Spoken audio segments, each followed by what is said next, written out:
Dear students, welcome to this session. The topic for the session is Machiavelli Statecraft. The major objectives are to explain the core principles of Machiavellian statecraft, to explore the code of conduct for rulers, to examine the code of conduct for the general population, to compare the differences between the ruler and citizen conduct, to examine the ethical dimensions of Machiavellian statecraft. Politicians and researchers throughout history have been captivated with the study of statecraft, the art of governing, and political strategy. Nicholas Machiavelli was one person who developed the complex art of interpreting the goals and motivations of monarch and republican leaders. His timeless insights have had tremendous impact on statecraft, the art of government, and political strategy.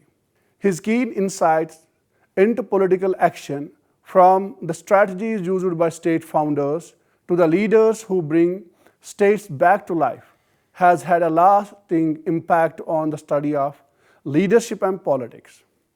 Machiavelli made a conscious effort to inspire, educate, and disseminate the wisdom of great political action through his books, which went beyond simple academic exercises.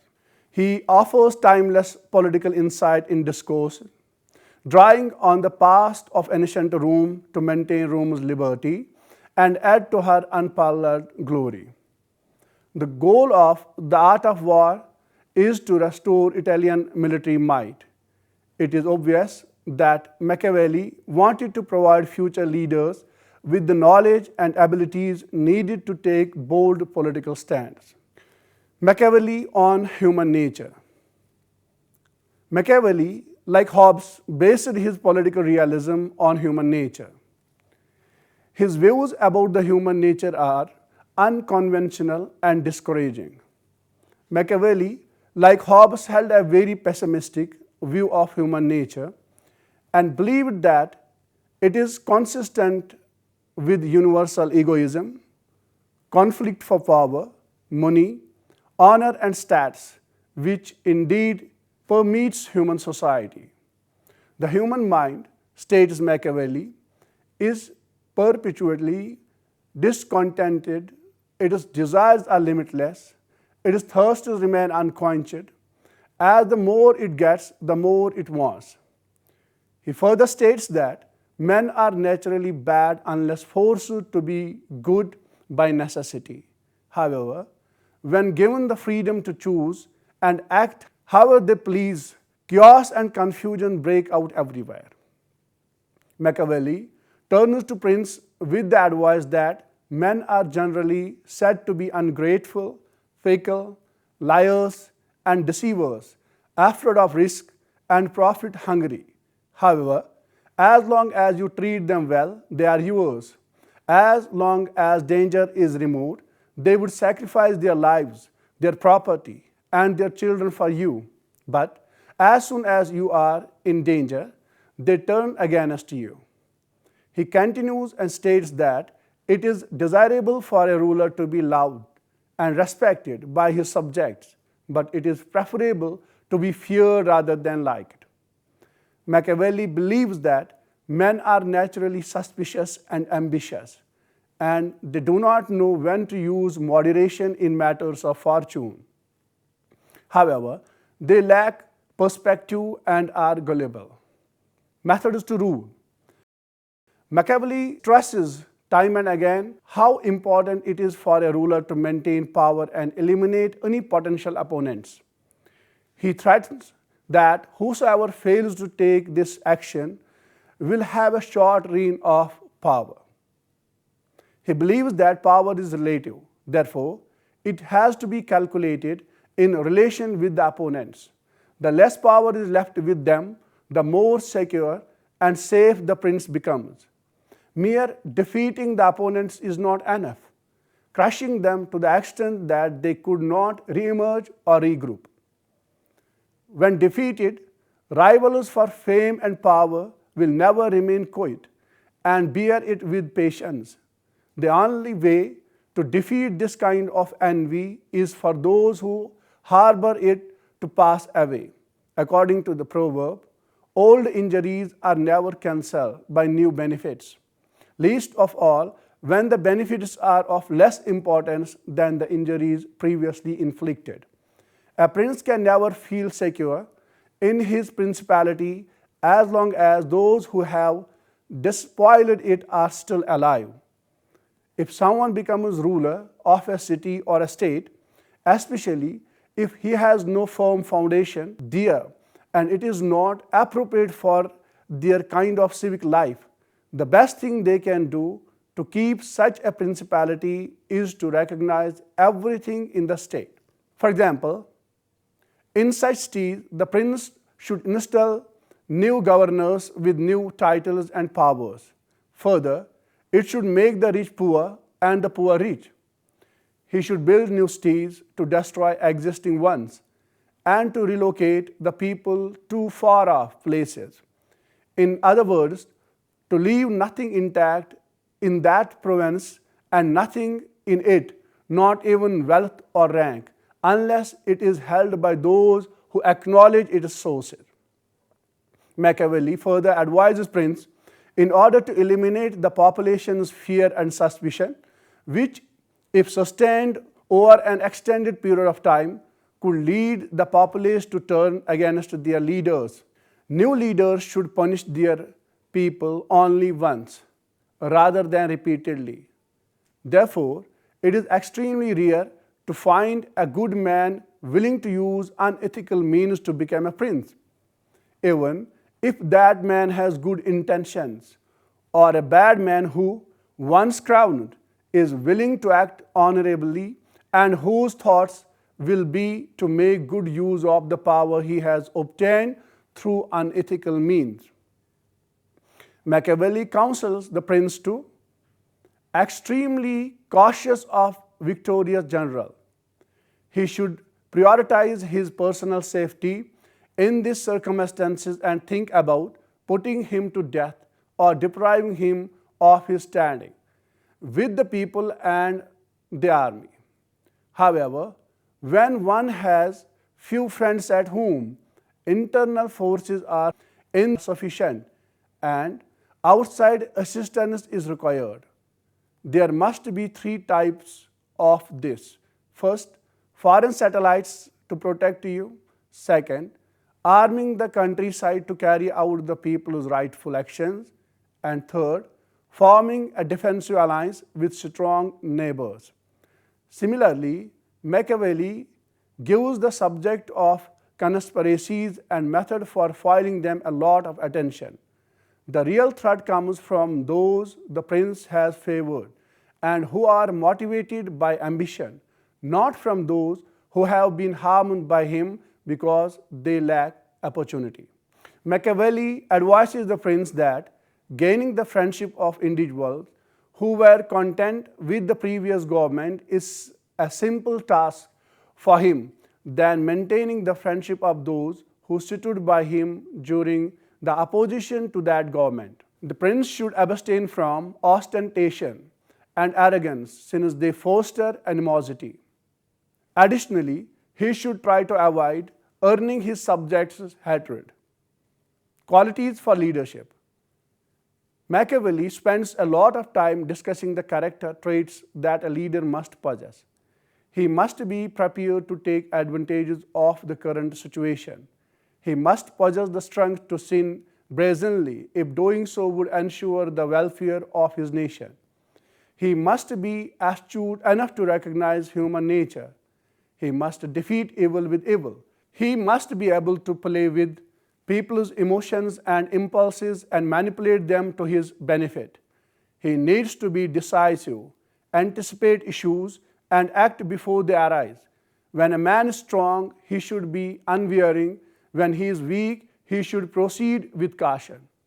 He has to rely on his own resources and abilities.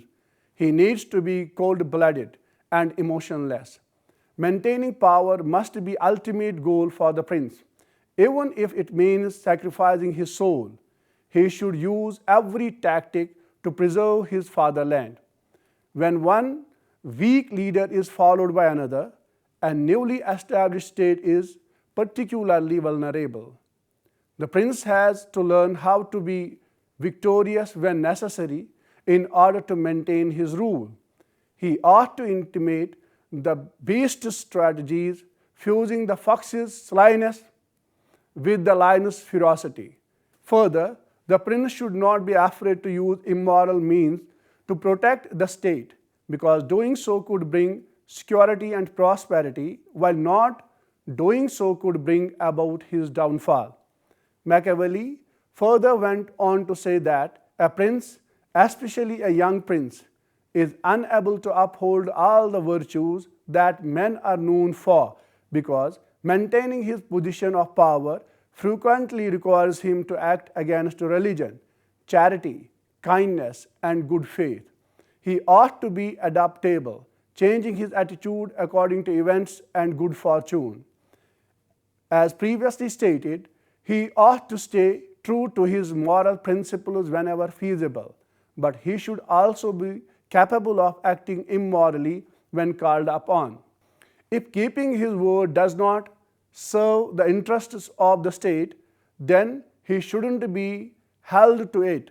Those who do not adhere to moral standards are likely to trump over those who do.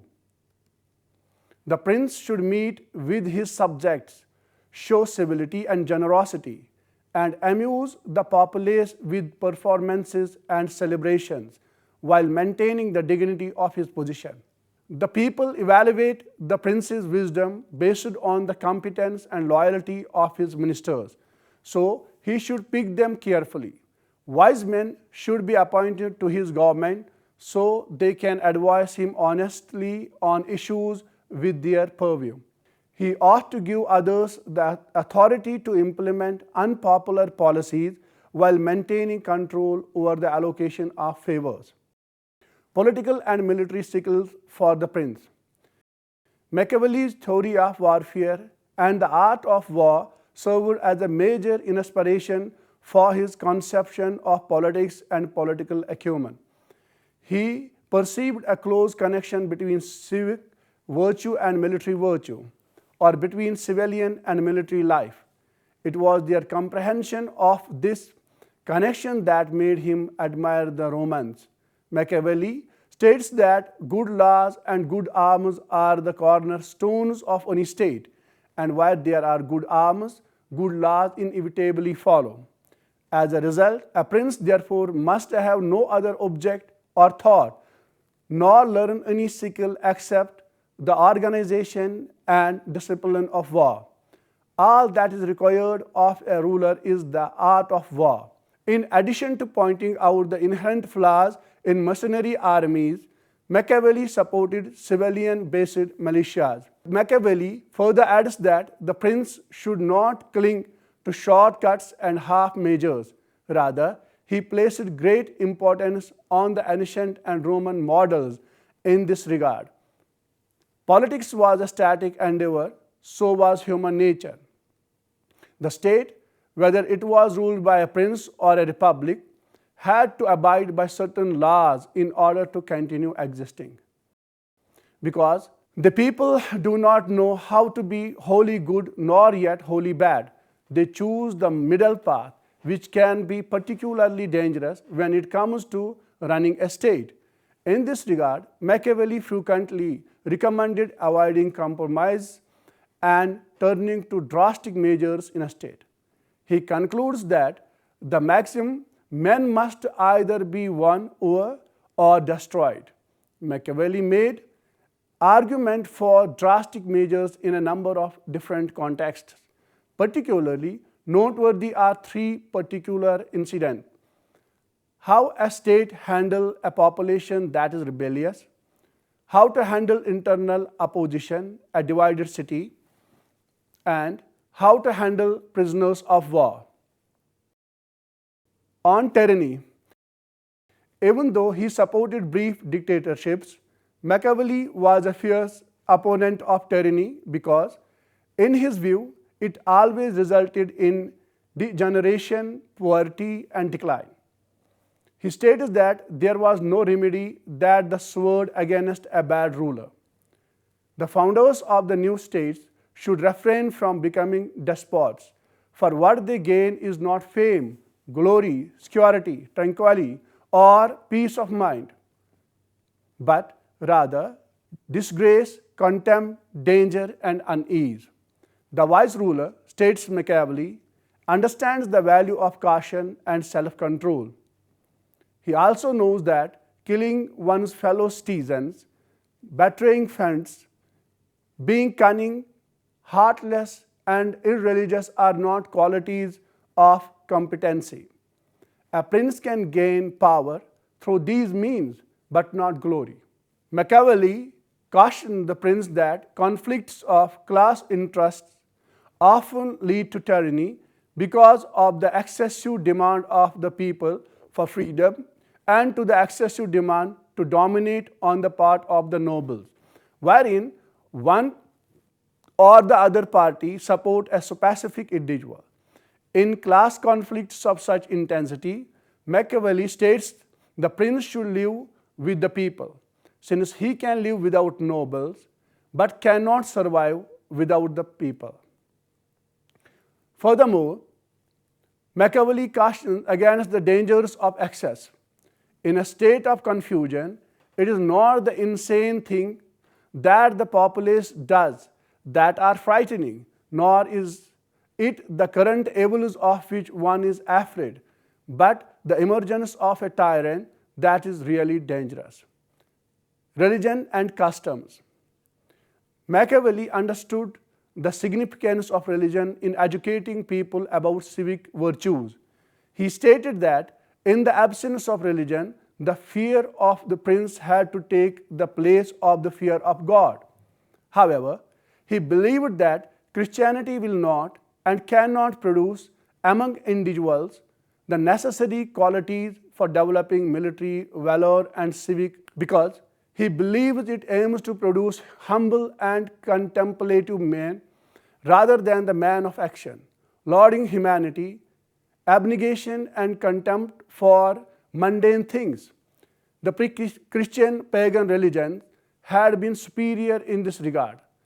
Like all human institutions, religion was fleeting. He blamed the papacy and the church for Italy's division and corruption. For Machiavelli, morality is neither eternal nor universal.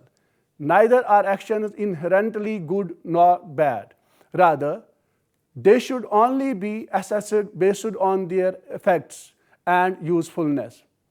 Machiavelli here brings the separation of politics from religion, and while divorcing politics from religion, he elevated the political sphere much higher than the religion. Only those religious codes and moral principles were accepted that could serve the state. The prince was freed from the conventional morality. Machiavelli did not endorse to use ordinary standards of morality practiced by the citizens to evaluate rulers.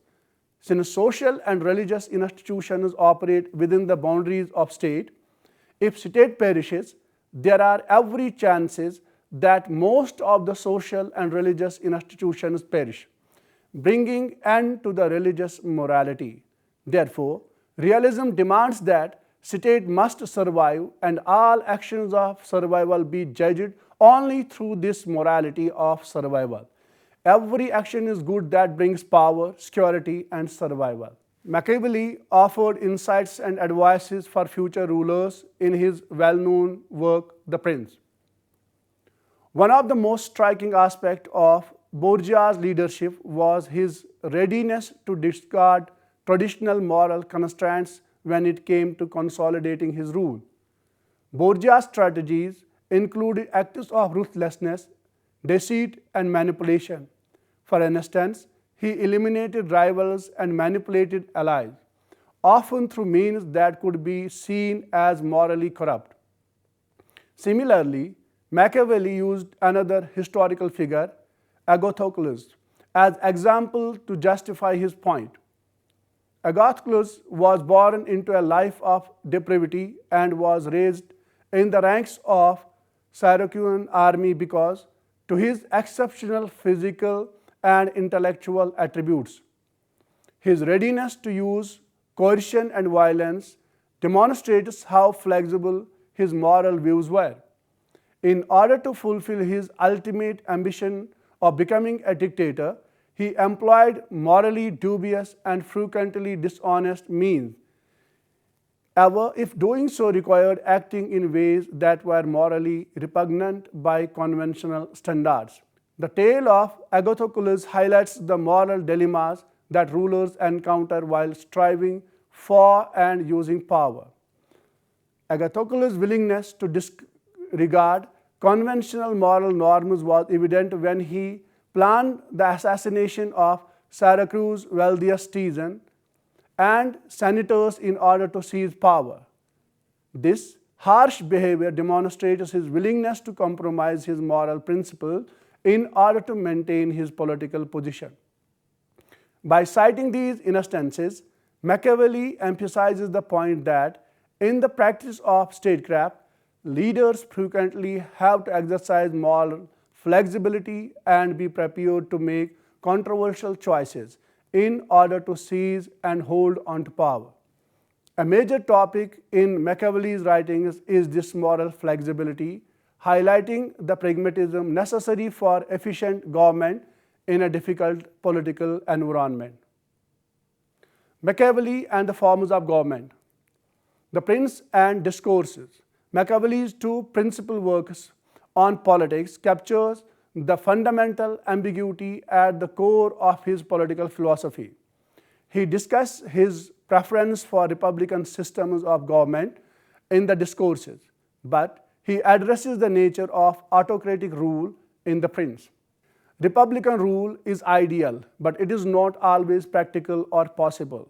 According to Machiavelli, republican rule can succeed in areas where the people are endowed with virtue and where the laws effectively control the citizens' political behavior. A dictator may occasionally need to be temporarily given power within a republic, but this does not necessarily mean that the republic will fail. Degeneration and decadence or the loss of virtue are major threats to all states because they cause society to become effete, corrupt, and incapable or unwilling to hold the state. This could lead to the emergence of autocratic rulers like the Prince. In the majority of his works, Machiavelli maintains a consistent position that the ideal type of government is a hybrid one that combines aspects of democratic oligarchy and aristocratic power to represent the interests of the common people, middle class, and nobles. The equilibrium of the system is upset if any one of these components grow too strong. He bemoaned the decline of valor brought about by Florence's nobility demise. He believed that a republic produced better leaders and allowed for the removal of those who did not work out. So he preferred it to a monarchy.